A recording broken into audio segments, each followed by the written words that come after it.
अब यहाँ पर दो चीज़ों को आपने थोड़ा ध्यान रखना। इससे पहले हम रेगुलेटिंग एक्ट के डिफेक्ट के बारे में बात कर रहे थे। अब यहाँ पर क्या है, यहाँ पे चार्टर एक्ट 1793 है। ये चार्टर एक्ट का मतलब क्या है? चार्टर का मतलब मैंने आपको पहले भी समझाया था कि एक तरह का लाइसेंस या एक तरह का रिटन ऑर्डर जो कौन देता था? ब्रिटेन का आपके पास किंग, या आपके पास कौन देगा? क्वीन वहां की देगी। तो ये चार्टर एक्ट जो 1793 वाला है, इसके कुछ एक फीचर हम समझते हैं और कोशिश करते हैं।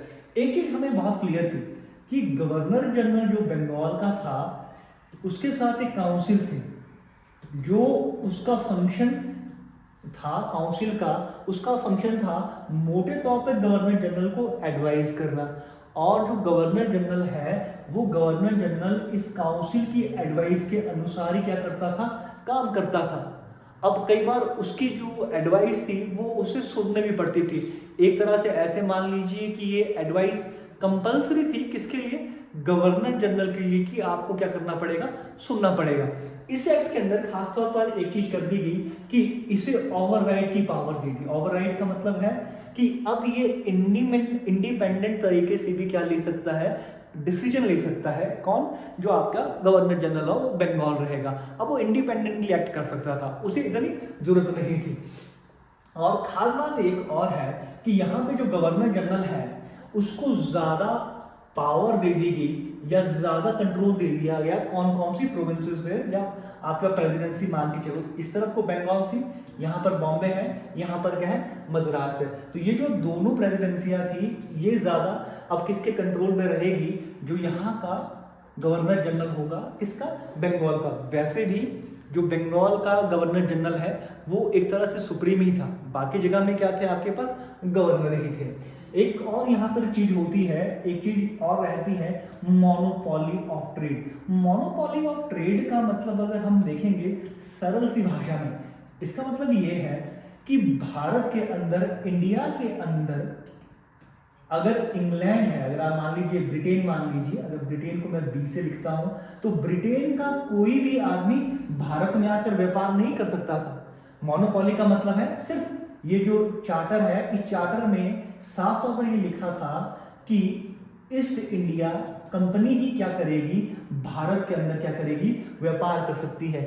ईस्ट इंडिया कंपनी के अलावा इंग्लैंड की कोई और कंपनी, इंग्लैंड का कोई और नागरिक भारत के अंदर व्यापार नहीं कर सकता था। ये मोनोपोली जो है, इस मोनोपोली का जो पीरियड है, ये अगले 20 साल तक क्या कर दिया गया? और एक्सटेंड कर दिया गया। किस एक्ट के अंदर? चार्टर एक्ट 1793 के अंदर। और खास बात एक और है, इसका एक और फीचर है, जो कंपनी का कमांडर इन चीफ था या जो कमांडर था, अब आपको ये पता है कि गवर्नर जनरल है और गवर्नर जनरल की काउंसिल है। पहले इसको यहाँ पर काउंसिल के अंदर रखते ही रखते थे, अब ये मैंडेटरी नहीं है। अगर गवर्नर जनरल चाहे तो वो इसको अपनी काउंसिल में रख भी सकता है, और अगर वो ना चाहे तो वो उसको अपने इसमें रख भी नहीं सकता, और इसकी इतनी कोई आवश्यकता भी नहीं है। लेकिन एक और जो इसका अगला फीचर है, वो फीचर ये है कि जो यहाँ पर बोर्ड ऑफ कंट्रोल के मेंबर है, अब बोर्ड ऑफ कंट्रोल आपको पता है कौन से एक्ट के अंदर है? 1784 के अंदर। बोर्ड ऑफ कंट्रोल के जो मेंबर रहेंगे, उन मेंबर की जो सैलरीज होगी वो आपके पास कहां से आएगी? वो इंडिया से ही आएगी। जो भी आप इंडिया जो या इंडियन जो है वो क्या करेंगे? बोर्ड ऑफ कंट्रोल की सैलरी को क्या करेंगे? पे करेंगे। तो ये चार्टर एक्ट जो 1793 था, इसके जो फीचर थे वो हम लोगों ने देख लिए। ये थोड़े से आपके पास इंपॉर्टेंट भी थे और इतना ज़्यादा इंपॉर्टेंस इसका है भी नहीं है। लेकिन ये जो चार्टर एक्ट 1813 है, जो आप देखेंगे एक तरह से मान लीजिए चार्टर एक्ट 1813 वाला, ये आपके लिए काफ़ी इंपॉर्टेंट रहने वाला है। और यहाँ पर क्या क्या बदलाव होंगे वो भी ज़रा हम थोड़ा समझने की कोशिश करेंगे। पहली बात तो यहाँ पर क्या कर दिया गया, जो ईस्ट इंडिया कंपनी थी, ईस्ट इंडिया कंपनी की जो व्यापार पे जो मोनोपोली थी, मोनोपोली का मतलब है एक अधिकार ट्रेड के ऊपर, और ये एक अधिकार समाप्त करने की यहाँ पर बात की जाती है। इससे पहले क्या था? इससे पहले सिर्फ भारत के अंदर ईस्ट इंडिया कंपनी ही व्यापार कर सकती थी, ना तो कोई इंग्लैंड का नागरिक और ना ही इंग्लैंड की कोई और कंपनी। ऐसा मान लीजिए कि अगर भारत की सरकार मुकेश अंबानी जी को ये कह दे कि जियो सिर्फ कहाँ पर ट्रेड करेगा अफ्रीका में, और अफ्रीका में कोई भी और भारतीय कंपनी एक तरह से फंक्शन नहीं कर सकती, अपना ट्रेड नहीं कर सकती। वैसे जो यहाँ पर था मोनोपोली में यहाँ पे क्या कोशिश की गई, एबोलिश करने की, खत्म करने की यहाँ पर क्या की जाती है, बात की जाती है। लेकिन अभी भी कंपनी की जो मोनोपोली रहेगी ट्रेड की, वो किसमें, चाय का व्यापार, और चाय के साथ जो चाइना के साथ व्यापार होना है, एक तो है टी का ट्रेड, अभी भी कंपनी की मोनोपोली जो चाय का व्यापार होगा उस पर रहेगी, और साथ में जो कंपनी है उस कंपनी का अगर व्यापार किसके साथ है, चाइना के साथ है, वो सारी मोनोपोली, दो चीजों की मोनोपोली, एक चाय का व्यापार करने की मोनोपोली एक अधिकार, और दूसरा चाइना के साथ व्यापार करने का अधिकार। यहाँ पे ध्यान रखिएगा, टी का ट्रेड और चाइना के साथ किसी भी तरह का व्यापार करना है, वो सारी मोनोपोली क्या रहेगी, वो अभी भी ईस्ट इंडिया कंपनी के पास रहेगी। अब जो उसका सेकंड फीचर है, सेकंड फीचर क्या होता है कि अब जो भारत के अंदर कंपनी के द्वारा जो भी टेरिटरी कब्जाई गई है वो किसके कंट्रोल के अंदर आएगी, वो एक तरह से साफ साफ तौर पर उनके ऊपर किसका कंट्रोल रहेगा, वो एक तरह से किसकी टेरिटरी मानी जा रही है, वो मानी जा रही है ब्रिटिश क्राउन की, और ब्रिटिश की सॉवर्जिनिटी के अंदर वो सारी टेरिटरीज आएगी, और ब्रिटिश क्राउन एक तरह से क्या करेगा, वो उसके लिए रिस्पॉन्सिबल रहेगा जो टेरिटरीज कहाँ पर है, भारत के अंदर है। अब खास तौर पर एक और चीज है यहाँ पर, पहली बार क्या हुआ कि जो क्रिश्चियन मिशनरीज हैं, जो ईसाई धर्म का प्रचार प्रसार करने वाले लोग हैं, उन्हें भी अलाउ कर दिया गया कि आप भारत में आए और भारत में क्या करें, ईसाइयत को फैलाएं। तो ये एक बहुत बड़ा और गंभीर यहाँ पर क्या था, मुद्दा था। और साथ ही साथ में यहाँ क्या किया गया, यहाँ पे ये बताया गया कि ईस्ट इंडिया कंपनी ने 1 लाख रुपए भारत की शिक्षा के लिए दिया। अब ये 1 लाख रुपए मिला या नहीं मिला, इसका ऐसा कोई ऑथेंटिक सोर्स तो नहीं है, लेकिन इस एक्ट के अंदर 1813 वाले चार्टर एक्ट के अंदर कहीं ना कहीं ये साफ तौर पर लिखा गया है।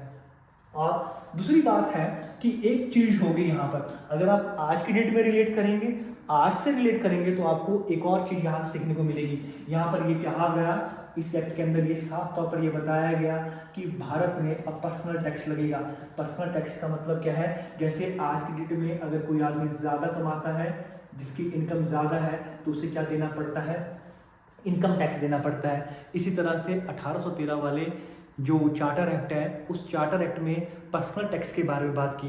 पर्सनल टैक्स में आपने ज़्यादा कंफ्यूज नहीं होना है, इसका सरल भाषा में मतलब है, जैसे इनकम टैक्स हो गया, अगर आपने वेल्थ आपकी ज़्यादा है, आपका ज़्यादा पैसे हैं, तो उसके ऊपर आपको क्या देना पड़ता है, टैक्स देना पड़ता है। ये सारे जो फीचर थे वो हमने A to Z पढ़े हैं। अगर आप इसका स्क्रीनशॉट भी लेना चाहते हैं तो आप इसका स्क्रीनशॉट भी ले सकते हैं, चार्टर एक्ट 1813 का। अब इसके बाद जो अगला चार्टर एक्ट है, चार्टर की जो सीरीज है, वो रहेगा चार्टर एक्ट 1833 वाला। अब यहाँ पे भी थोड़ा हम समझेंगे कि हर एक चार्टर एक्ट में क्या क्या बदलाव हो रहे हैं, कैसे कैसे क्या क्या चीज़ें की जा रही हैं। जो 1833 वाला चार्टर एक्ट है, ज़रा अगर हम इसको अगर सही तरीके से समझे, तो अगर हम थोड़ा सा ये भी आइडिया लगा लें कि ये अगर जैसे मान लीजिए पूरा भारत का मैप है, अब भारत में ईस्ट इंडिया कंपनी इस वाले क्षेत्र पे, इस वाले क्षेत्र पे और इस वाले क्षेत्र पे तो लगभग जीत ही गई थी। आपने ये भी देखा होगा कि ये वाला अगर आप हिमाचल वाला हिस्सा मान लें, 1815 के आसपास इस वाले क्षेत्र में भी क्या हो गया कि इंग्लैंड का कब्जा हो गया। एक तरह से पूरे भारत में, संपूर्ण भारत में लगभग, जो आप मान लीजिए पाकिस्तान से लेकर आज की बांग्लादेश है, लगभग उस एरिया पर ईस्ट इंडिया कंपनी ने क्या कर दिया, कंट्रोल कर दिया। इसीलिए जो पहले हम डेजिग्नेशन थी गवर्नर जनरल ऑफ बंगाल की, ये गवर्नर जनरल ऑफ बंगाल की डेजिग्नेशन के पीछे का भी कारण है। कारण क्या है कि उस समय इस वाले क्षेत्र पे, इस वाले क्षेत्र पे और इस वाले क्षेत्र पे कौन रूल करता था, ईस्ट इंडिया कंपनी करती थी। लेकिन ये अगर आप देखेंगे 1830 तक आते आते ईस्ट इंडिया कंपनी ने भारत के लगभग पूरा जो अभी तक का क्षेत्र है, इसमें अगर हम पाकिस्तान को भी इंक्लूड कर ले और बांग्लादेश को भी इंक्लूड कर ले, तो उन पूरे क्षेत्रों पे क्या कर लिया था, कब्जा कर लिया था। इसलिए जो डेजिग्नेशन है गवर्नर जनरल ऑफ बंगाल की, उसे क्या कर दिया गया, उसे कर दिया गया गवर्नर जनरल ऑफ इंडिया, और सारी पावर उस गवर्नर जनरल ऑफ इंडिया को दे दी। सिविल की है, सिविल का मतलब है वहां पर किस तरह से प्रशासन चलाया जाएगा। मिलिट्री है कि आने वाले टाइम में क्या मिलिट्री एक्सपेंशन हो सकती है। रेवेन्यू टैक्स कलेक्शन से रिलेटेड जो भी आपके पास चीज़ें हैं वो भी कौन देखेगा, वो साफ तौर पर गवर्नर जनरल ऑफ इंडिया देखेगा। और वो पहले गवर्नर जनरल कौन बनेंगे, वो बनेंगे